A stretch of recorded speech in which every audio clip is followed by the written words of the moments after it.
Good morning, everybody. It's your favorite aspiring revolutionary here, a wandering author, reminding you that we are all the authors of our own lives. As always, my message remains the same: spend less, live more, earn your freedom with frugality. And today I'm coming at you from Butler Branch in Arley, Alabama, really close to Smith Lake.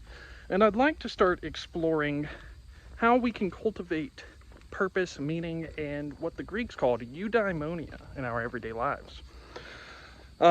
If you've seen any of the demoralized mind videos that I've put out, I believe those are important topics, but I do recognize that they are pretty heavy content-wise, and I don't want to create a channel that's just about very depressing topics. And I'd like to start examining, okay, so, even our ancestors recognized the hollowness inherent in material goods in and of themselves. Now, but what does it mean to live a good life?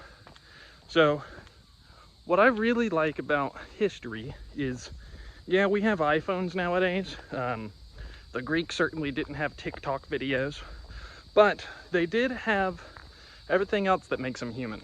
They ran the same software that we do, so to speak. They're familiar with sibling rivalry, the pursuit of power, the good and the bad side, love of human nature.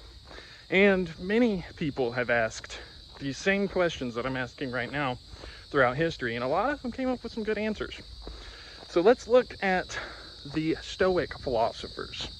So they believed that to cultivate eudaimonia, what we might know of as well-being, what you had to do was live a life that was centered around virtue.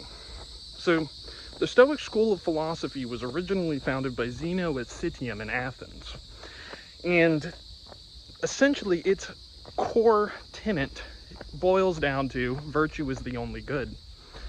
Seneca the Younger, who will be the first Stoic philosopher that we examine in this ongoing series, has two quotes that I think kind of exemplify what they believed. Wherever there is a human being, there is an opportunity for kindness. Seneca the Younger. And all cruelty springs from weakness. So, they believe that wealth and pleasure have no value in and of themselves, but only for virtue to act upon.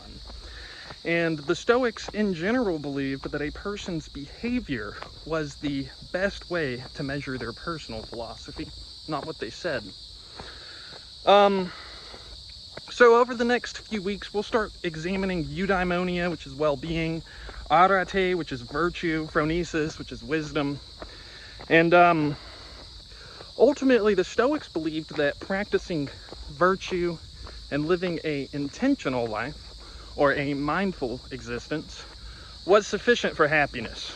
Seneca was one of the wealthiest people of the time, but he was well known for maintaining the controversial view that even slaves were equal in their humanity to the wealthy people of Greece and Athens.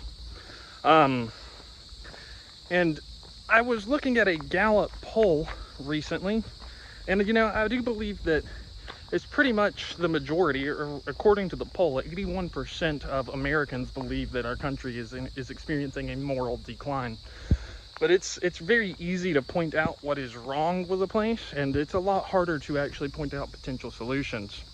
Now, I don't necessarily think that the Stoic philosophy is going to cure everything for everybody, but ultimately, they believe that in order to live a good existence, it is about practicing virtue. And I think all of us could start exercising a little more virtue in our day-to-day lives.